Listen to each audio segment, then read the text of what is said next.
అందరికీ నమస్కారం. ఈ రోజు మన వీడియోలో మనం తెలుసుకోబోతున్నటువంటి విషయం ఏమిటి అంటే ద్వారక. ఈ పేరు వినగానే మనకు గుర్తుకొచ్చేది శ్రీకృష్ణుడు.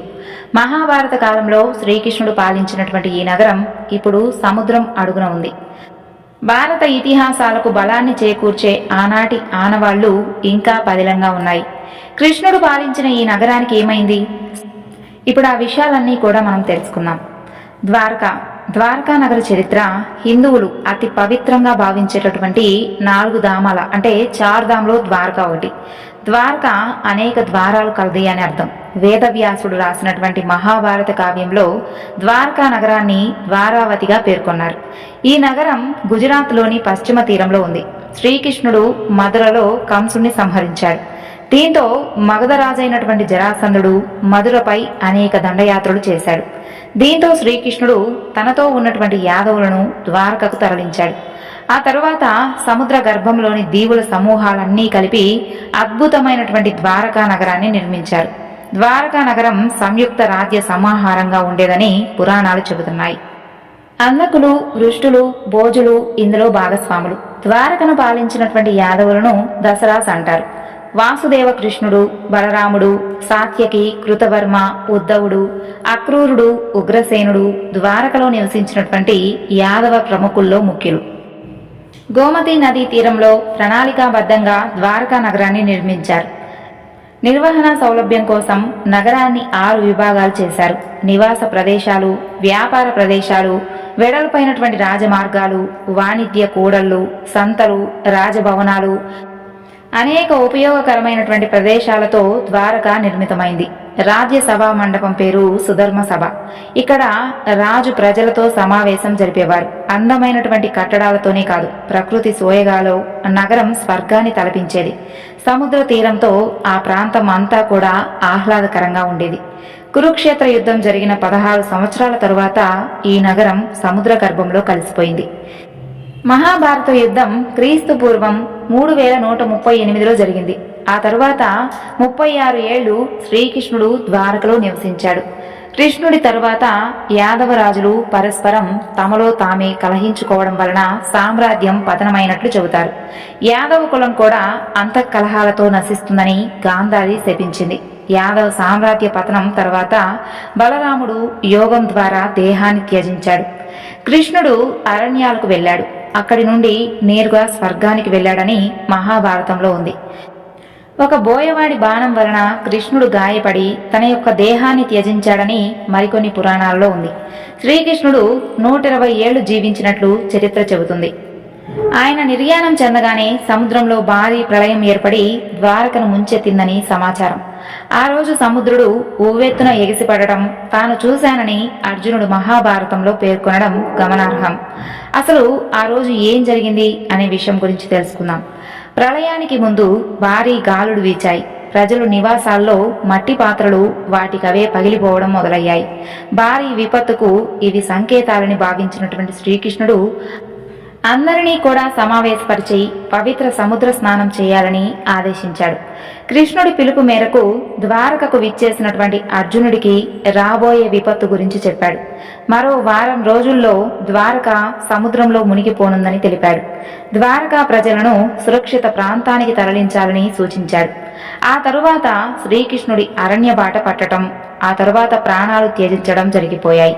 దీంతో అర్జునుడు శ్రీకృష్ణ బలరాములతో సహా యాదవులందరికీ కూడా అంత్యక్రియలు నిర్వహించి ద్వారకా ప్రజలను సంపదను వాహనాల్లోకి ఎక్కించి సురక్షిత ప్రాంతానికి తరలించారు. వారంతా కూడా అలా నగరాన్ని దాటగానే సముద్రుడు ఉగ్రరూపం దాల్చాడు. ఉవ్వెత్తున ఎగిసిపడుతూ క్షణాల్లో ద్వారకా నగరాన్ని ముంచెత్తాడు. ఇదంతా కూడా ద్వారకా ప్రజలు, అర్జునుడు కళ్ళ ముందే జరిగిపోయాయి. ఇక దీని గురించి పరిశోధనలు ఏమంటున్నాయనే విషయం గురించి తెలుసుకుందాం. ద్వారకాపురి క్రీస్తు పూర్వం 1443లో సాగర గర్భంలో మునిగిపోయినట్లుగా చరిత్రకారులు చెబుతున్నారు. ఈ మేరకు పలు గుజరాత్లోని జామ్ నగర్లో సముద్ర తీరంలో ఆనవాళ్లు లభించాయి. 1983 నుండి 86లో గుజరాత్ సముద్ర తీరంలో జరిగినటువంటి ఒక పరిశోధనలో ఆసక్తికరమైనటువంటి విషయాలు బయటపడ్డాయి. పశ్చిమ తీరంలో గోమతీ నది అరేబియా సముద్రంలో కలిసే చోట సముద్ర గర్భంలో ఒక మహానగర శిథిలాలను పరిశోధకులు గుర్తించారు. అది ప్రముఖ ఆర్కియాలజిస్ట్ డాక్టర్ ఎస్ఆర్ రావు ఆధ్వర్యంలో జరిగినటువంటి ఈ పరిశోధనల్లో ద్వారకా నగరం క్రీస్తు పూర్వం 3150 ఏళ్ల కిందటిదని నిర్ధారించారు. అదే ద్వాపర యుగంలో కృష్ణుడు విశ్వకర్మ సహాయంతో నిర్మించినటువంటి ద్వారకగా భావించారు. గుజరాత్ తీరం నుండి 20 కిలోమీటర్ల దూరంలో సముద్ర గర్భంలో 40 మీటర్ల లోతులో సుమారు 9 చదరపు కిలోమీటర్ల వైశాల్యంలో ఈ యొక్క చారిత్రక నగరం విస్తరించి ఉన్నట్లుగా గుర్తించారు. క్రమబద్ధమైనటువంటి నిర్మాణాలకు సంబంధించినటువంటి రాతి కట్టడాల ఫోటోలను విడుదల చేశారు.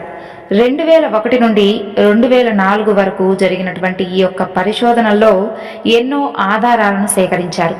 ప్రభుత్వం నిధులు విడుదల చేయకపోవడంతో పరిశోధనలు మధ్యలోనే నిలిచిపోయాయి. ఏది ఏమైనప్పటికీ కూడా ఒక మహోన్నత నగరం సముద్రం అడుగున ఇప్పటికీ కూడా చెక్కు చెదరకుండా ఉండడం నిజంగా అద్భుతమే. అసలు ద్వారకా నగరం అంటే ఆషామాషీ నగరం ఏమీ కాదు. ఇవాళ మనకు తెలిసినటువంటి గొప్ప గొప్ప నగరాల కంటే కూడా 1000 రెట్లు గొప్ప నగరం అని చెప్పుకోవచ్చు. శ్రీకృష్ణుడు చాలా చక్కగా ద్వారకా నగరాన్ని చాలా చక్కగా ప్లాన్ చేశాడు. విశ్వకర్మ దానిని అమలు చేశాడు. శ్రీకృష్ణుడి అష్టభార్యలతో పాటు 16,000 మంది గోపికలకు ఒక్కొక్క రాజభవనం ఉండేదట. ఈ భవనాలన్నీ కూడా అపురూపమైనటువంటి రాళ్ళు రత్నాలతో నిర్మించారు. ఒక్క మాటలో చెప్పాలంటే గొప్ప బంగారమైనటువంటి నగరంగా ద్వారకా అని చెప్పుకోవాలి. బయటపడినటువంటి శిథిలాల ద్వారా తెలుస్తుంది. ఏమిటి అంటే ద్వారకా నగరంలోకి అంటే మనకు లోపలికి వెళ్ళేటప్పుడు పెద్ద పెద్ద వీధుల వెంట బారులు తీరినటువంటి చెట్లు, మధ్య మధ్యలో పచ్చని ఉద్యానవనాలు, తలతలా మెరిసేటటువంటి రాజభవనాలు, అక్కడక్కడ పంట పొలాలు అంతా కూడా చక్కగా క్రమ పద్ధతి ప్రకారం అంటే ప్రజలందరికీ కూడా ఎలాంటి సౌకర్యాలైతే ఉండాలో అలాంటి సౌకర్యాలన్నీ కూడా ఆ నగరంలో ఉండేవట. అంతేకాదు విచిత్రమైనటువంటి విషయం ఏమిటి అంటే ఇప్పుడు మనకు ఏదైతే సౌకర్యాలు మనకు అన్నీ కూడా ఎలాంటి సౌకర్యాలు అయితే ఉన్నాయో అప్పటి రోజుల్లోనే ఆ కాలంలోనే ద్వారకలో అసలు లేనటువంటి సౌకర్యం అంటూ ఉండేది కదట. అలాగే రాగి ఇనుముతో చేసినటువంటి వస్తువులు, కుండలు, ముద్రలు, శాసనాలు ఉన్నట్లు ఈ పరిశోధనలో బయటపడ్డాయి. సముద్రంలో తవ్వే కొద్దీ ఎన్నో కొత్త విషయాలు కూడా బయటపడుతూ ఉండేయట. అందానికి అందం ఈ ద్వారకా నగరం అని చెప్పడంలో ఎలాంటి డౌట్ కూడా లేదు. శ్రీకృష్ణుడు నిర్మించినటువంటి ఈ యొక్క ద్వారక హైలీ టెక్నాలజీతో నిర్మించినటువంటి ఒక గొప్ప నగరం అని తేలింది. ఇవన్నీ కూడా భారతదేశంలో వేల ఏళ్ల నాడే అపూర్వ నాగరికత ఉన్నదనే వాస్తవాన్ని ప్రపంచానికి చాటి చెబుతున్నాయి. కాలగర్భంలో వాటిని కలిపేద్దాం అని చూసినా కూడా కలిపేవి కాదని నిరూపణ అవుతుంది.